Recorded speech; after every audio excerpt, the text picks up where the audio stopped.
Revenue വകുപ്പ് മന്ത്രി minister K Rajan നമുക്കൊപ്പം ചേരുന്നു. Minister, good morning minister. ഇന്നിപ്പോൾ ഒരുപാട് സങ്കടകരമായ കാഴ്ചകളൊക്കെ കണ്ടിട്ടാണ് ഞങ്ങൾ നിൽക്കുന്നത്.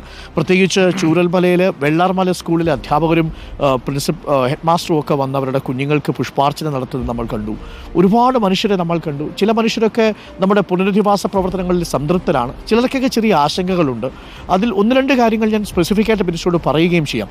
ഇന്നിപ്പോൾ മിനിസ്റ്റർ, നമ്മൾ ഇവരുടെയൊക്കെ പരാതികളൊക്കെ പല ഘട്ടങ്ങളിലായിട്ട് കേട്ടിട്ടുണ്ട്. വളരെ വേഗം നമുക്കൊരു പുനരധിവാസ പദ്ധതിയാവുന്നു, മാതൃകാ വീട് തയ്യാറായിട്ട് വരുന്നു. അതൊക്കെ ശ്ലാഘനീയമായ കാര്യം തന്നെയാണ്. അവിടെ ഇവിടെയൊക്കെ ചില ആളുകളുടെ കാര്യത്തിലുള്ള സങ്കടങ്ങൾ കൂടി ഇനി കേൾക്കാൻ സർക്കാർ ശ്രമിക്കുമല്ലോ അല്ലേ എന്നുള്ളത് ചോദിച്ചുകൊണ്ട് നമുക്ക് തുടങ്ങാം. കാരണം ഇവരെപ്പോലുള്ള ഒരുപാട് പേര് നമ്മുടെ അടുത്ത് വന്ന് പറയുന്നുണ്ട്, മിനിസ്റ്ററോട് പറയണം, ഞങ്ങളുടെ കാര്യം ഒന്ന് കേൾക്കണം. കുഞ്ഞു കുഞ്ഞു കാര്യങ്ങളാണ്, പക്ഷേ നമുക്കത് കേൾക്കാനുള്ളൊരു അവസരം ഉണ്ടാകുമല്ലോ അല്ലേ മിനിസ്റ്റർ?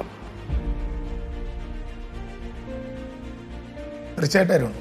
ഞാൻ സത്യത്തിൽ ഇപ്പോൾ കൽപ്പറ്റ ഇരുന്നിട്ട് അരുണുമായി കുറച്ച് അകലെ ഇരുന്ന് സംസാരിക്കുമ്പോൾ സത്യത്തിൽ നമ്മൾ രണ്ടുപേരും അറിയാതെ പൊട്ടിക്കരഞ്ഞു പോയ നിമിഷങ്ങളുടെ ഭീകരതയിലേക്ക് സത്യത്തിൽ ആലോചിക്കുകയായിരുന്നു.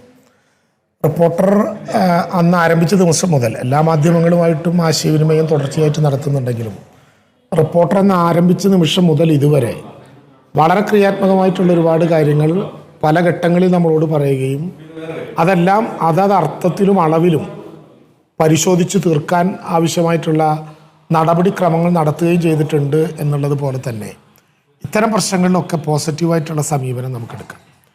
നമ്മളിപ്പോൾ വീടുകൾ കണ്ടിട്ടുള്ളത് നമുക്കെല്ലാവർക്കും അറിയാവുന്നതുപോലെ 3 തരത്തിലുള്ള ലിസ്റ്റുകൾ വെച്ചാണ്. ദുരന്ത ഭൂമിയിൽ നേരിട്ട് തകർന്നു പോയ വീടുകൾ തകർന്നില്ലെങ്കിലും നോഗോ സോണിൽപ്പെട്ടവർ, നോഗോ സോണിലേക്ക് കടക്കാനുള്ള ഗോ സോണിലേക്ക് കടക്കാനുള്ള ആക്സസ് പോലും നഷ്ടപ്പെട്ട് ഐസൊലേറ്റ് ചെയ്യപ്പെട്ട നോഗോ സോണിൻ്റെ 50 മീറ്റർ ഉൾപ്പെട്ടിട്ടുള്ള ആളുകൾ, ഇത്രയും പേരുടെ പേരുകളാണ് DDMA ചർച്ചയുടെ കൂടി അടിസ്ഥാനത്തിൽ 402 നമ്മൾ നിശ്ചയിച്ചിട്ടുള്ളത്. DDMA ഇനി അവർക്ക് കൂടി ചില മാറ്റങ്ങൾ വരുത്തണമെന്ന് ആഗ്രഹിച്ച് കുറച്ച് പേരുകൾ കൂടി 46 പേരുകൾ കൂടി നൽകിയിട്ടുണ്ട്. അതും സർക്കാർ അംഗീകരിക്കും. അതിനെ തുടർന്ന് ഏതാണ്ട് 200ഓളം പരാതികൾ ചെറുതും വലുതുമായിട്ടിങ്ങനെ വന്നിട്ടുണ്ട്. അതിൽ ചിലപ്പോൾ നമ്മുടെ നിലവിലുള്ള മാനദണ്ഡങ്ങൾക്ക് തീർക്കാൻ പറ്റാത്ത പ്രശ്നങ്ങളാണ് ചിലത്.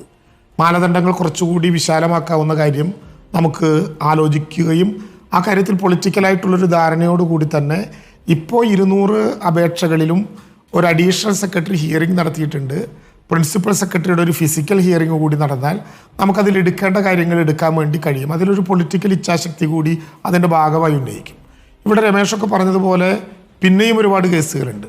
മാനദണ്ഡങ്ങളിൽ ഉൾപ്പെട്ടാലും മാനദണ്ഡങ്ങൾ കുറച്ചുകൂടി വികസിപ്പിച്ചാലും ഒരു പക്ഷേ, ഇതിപ്പോൾ 2 ഉദാഹരണമേ പറഞ്ഞുള്ളൂ, പക്ഷേ ഒരു പക്ഷേ അങ്ങനെ ഉൾപ്പെടുത്താൻ പറ്റാത്ത ഒരുപാട് പ്രദേശങ്ങളുണ്ടാകും. അവരെയും ഒരു ദുരന്തത്തിൽ പെട്ടവരാണെങ്കിൽ, ചിലപ്പോൾ ചൂരൽമല ദുരന്തത്തിൽ നേരിട്ടുൾപ്പെട്ടിട്ടില്ലെങ്കിലും തുടർ ദുരന്തങ്ങളിൽ പെടും എന്ന് തോന്നുന്ന ആളുകളെയും ഒരു വിധത്തിൽ അല്ലെങ്കിൽ മറ്റൊരു വിധത്തിൽ സഹായിക്കാനുള്ള ഒരു പാക്കേജ് തന്നെ സർക്കാർ തുടർന്നുണ്ടാക്കും. സന്നദ്ധ സംഘടനകൾ തരുന്ന സഹായങ്ങളുണ്ട്.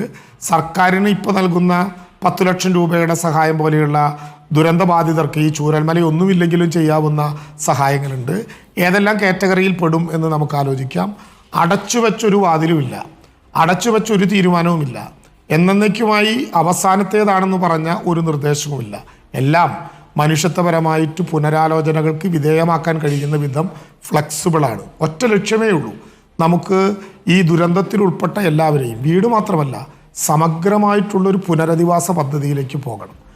അരുണറിയാം, നമ്മൾ ഈ ചർച്ചകളിൽ തന്നെ ഇതൊക്കെ വാടക കൊടുക്കുന്നതൊക്കെ കുറേ കണ്ടിട്ടുണ്ട്. 2 മാസം കഴിഞ്ഞാൽ 3 മാസം കഴിഞ്ഞാൽ ഇട്ടിട്ട് പോകും, ഞങ്ങൾ ഒറ്റയ്ക്കാകും എന്ന് വേദനയോടെ, പ്രതിഷേധമല്ല വേദനയോടെ പ്രതികരിച്ചവരുണ്ട്.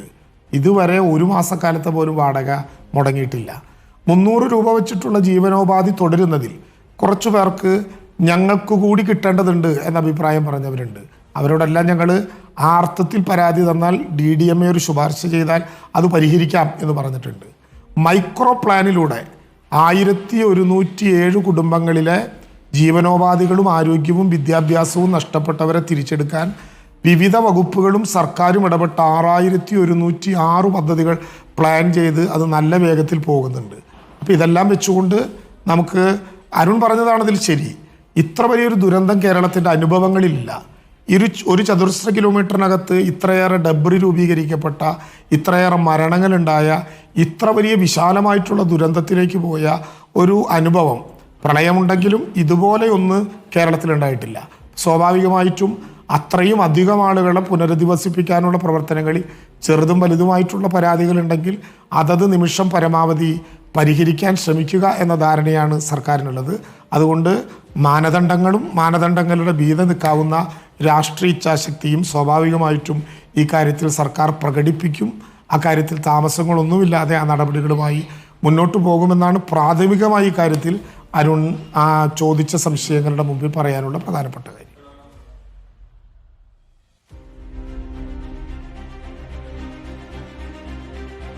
ഓക്കെ രമേശ്, മിനിസ്റ്റർ പറഞ്ഞതനുസരിച്ച് ഈ പാക്കേജും സർക്കാർ ഇനി വീണ്ടും അത് ആലോചിക്കുന്നുണ്ട് എന്നുള്ളതാണ്. ഒരു തരത്തിലും നിങ്ങൾ നിരാശപ്പെടേണ്ടി വരില്ല. സർക്കാർ നിങ്ങളുടെ പരാതി കേൾക്കും.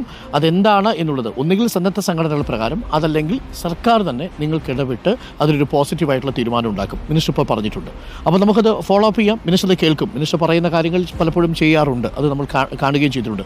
രമേശിൻ്റെയും ഷഫീറിൻ്റെയും പ്രശ്നം മന്ത്രി അത് പറഞ്ഞതുപോലെ പോസിറ്റീവായിട്ട് നടക്കട്ടെ.